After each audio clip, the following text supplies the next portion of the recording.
Over the Garden Wall is a show that I hold near and dear to my heart, and I know that the seasons are changing and it's looking more like winter than autumn. Well, to be honest, I think it probably is winter by the time this video comes out. But I feel like it's time that I talk about this show.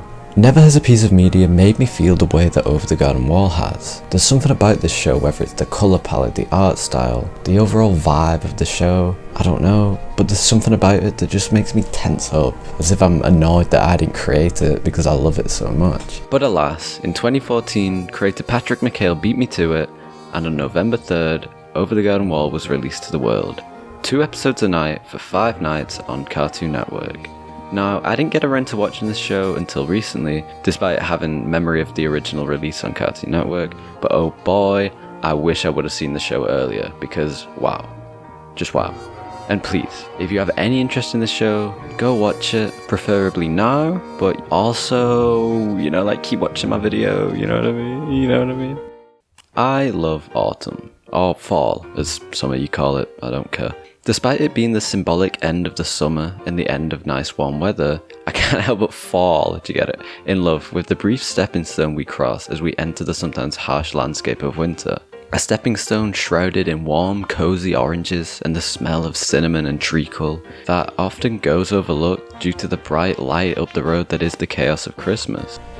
Upon watching the show last year, I realised that I wasn't alone in my love of the orange season. Clearly creator Patrick McHale shares the same love that I do.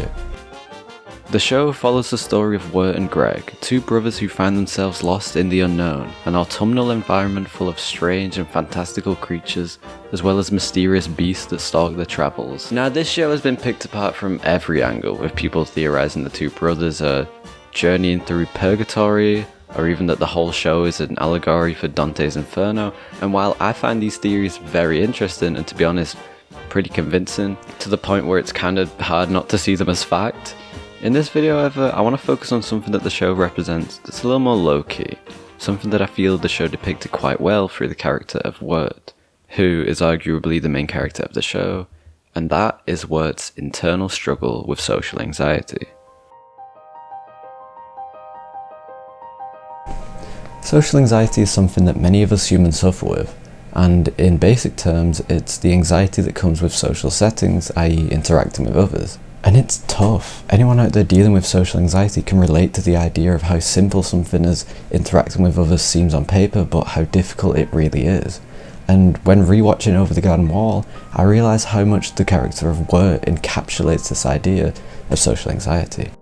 We can first look at Wirt's overall arc of the show to see how this idea of social anxiety is represented through his character. Beginning with episode 1, we see how nervous Wirt is when it comes to interacting with others. He refuses to ask the woodsman for help, then instantly regrets it. And upon facing interaction with the aforementioned woodsman, Wirt struggles to get his words out, stuttering and second-guessing everything he says to the man. This is a sign of Wirt's social anxiety. He is hyper-aware of his presence around others and is so fixated on the thoughts others have on him that he struggles to interact with anyone else. These early signs of Wirt's character are juxtaposed by Greg, the younger brother, as he symbolises a more innocent, free spirit. Greg doesn't care what other people think and often acts before thinking. Wirt has these kind of obvious flaws of being overly dramatic and emotional, scared and worried all the time, and then Greg is sort of fun and fancy free, silly all the time. This childlike attitude to life is presented as a positive outlook, and in doing so criticises the escape from childhood that comes with being the adolescent age of Wirt. The social anxiety Wirt faces seems to have been brought upon with becoming a teenager and having to deal with life and its confusing nature. Greg, however, represents the opposite. His age is his superpower, and his negligence to the worries of day-to-day life allow him to be himself. The juxtaposition of outlooks between the 2 characters is captured perfectly in this clip. I don't know. Sometimes I feel like I'm just like a boat upon a winding river, twisting towards an endless black sea. Further and further, drifting away from where I want to be, who I want to be. Wirt begins to poetically depict his state of mind, using poems to represent a more mature way of viewing the world. Wirt is faced with a sort of identity crisis, as many teenagers are. unsure of what to do with the adult life that is rapidly approaching, nor who he is as a person. This somewhat pretentious and kinda cringy view that Wirt has is instantly shot down by Greg's response, saying his first rock fact, involving grape juice, and I guess you could say that the fact that he mentions grape juice could be symbolic of his young age, because it's grape juice and it's not wine because he's a kid, but that's honestly a big stretch, and I'm just forget I mentioned that. But Greg's presence in the show, while narratively for comedic effect, is often a reminder to us of an opposition to Wirt's condition. Oh, that rhymed. An opposition to Wirt's condition. Anyway. I need to start that again. A reminder to us as an opposition to Wirt's condition and his wannabe mature views of life due to his newfound adolescence. Okay, we'll just move on. Beatrice has a very interesting effect on Wirt's character arc, being introduced early on in the show and being the third companion to the duo. Beatrice says she'll help the boys find a way home by taking them to the mysterious character of Adelaide. And I feel like I need to throw in that Beatrice is the talking bird that they meet. Anyway, Beatrice acts as a sort of scarecrow-like character from The Wizard of Oz, taking the duo to, in this case, a witch. However, Beatrice's motives aren't as innocent as wanting a new brain, but instead, Beatrice is actively leading the boys to their doom, being that the witch Adelaide, who turned her and her whole family into birds, will change her back if she brings her child servants, or something like that. I don't know. It takes a page straight out of Hansel and Gretel, but, with less candy shit everywhere. Anyway, Beatrice having the secret motive messes with Wirt's character arc quite a lot. In a normal narrative sense, you would expect Wirt to begin the story struggling with his social anxiety, and over time begin to feel more comfortable and see the world in a new perspective. And while, this does happen, Beatrice throws him off course quite a lot. When they first meet the bird lady Beatrice, again, bars, Wirt is very much against her presence, not trusting her, rightly so to be honest, and saying that he doesn't want her help. Wirt does not want to rely on anyone else, and is very against trusting helping hands. Again, Greg contrasts this, putting full faith in Beatrice and becoming fond of her presence, showing his innocence and his obliviousness, is that a word? You know what I mean, to any possibility of her wrongdoing. In episode 3, we see Wirt and Beatrice begin a conflict. Having called Wirt a pushover, he reacts by conforming to whatever name she calls him in a very stubborn way to prove her wrong, or just mess with her, I guess, I don't know. We can see how their relationship is very rocky to begin with Wirt not trusting her and Beatrice trying to get rid of Wirt so she can lead sweet, innocent Greg to his doom. Episode 5, however, shows us a turning point in both the characters' arcs, as when the two characters are stuck together, they begin opening up and talking to each other more, with them both telling each other secrets. With Beatrice telling him how she was cursed and how she was turned into a bluebird. And also, reading between the lines, we can see that her unsurety on what her plan is to turn back human shows that she is second-guessing double-crossing the boys. Wirt also opens up about what he's been dealing with and says that he has this big secret, and his secret turns out to be that he has a crush on a girl named Sarah, which of course is a completely normal thing for someone his age to have. However, Wirt sees it as a grand secret that holds some sort of weight to it. Here is Wirt's first realization that maybe his worries aren't so big of a deal. From here, Wirt's character arc begins to take a turn for the best, with episode 6 having him sing along in the frog band. And again, just watch the show, you'll understand. This shows a lot of growth in his character, and contrasts how he didn't want to perform for the tavern folk a few episodes back. Episode 6 reveals another layer to Wirt as we find out more about his so-called secret, where he opens up even more to Beatrice and introduces probably the most important character of the whole show. Jason Thunderburger. Now you see, back home, Wirt was about to ask out the girl he likes, Sarah, but one man beat him to it. Jason Thunderburger. And we'll get back to Jason Thunderburger a little later on, because in my opinion, he's the most important character to this whole thing. Now, by the latter stages of the show, Wirt begins to fight his social anxiety more effectively. However, Beatrice being the bump in the road that is Wirt's arc messes everything up. You see, Beatrice having the ulterior motive to lead the boys to Adelaide the witch, in return for her becoming human again, is found out at the end of episode 6, which is just after Wirt opens up to Beatrice.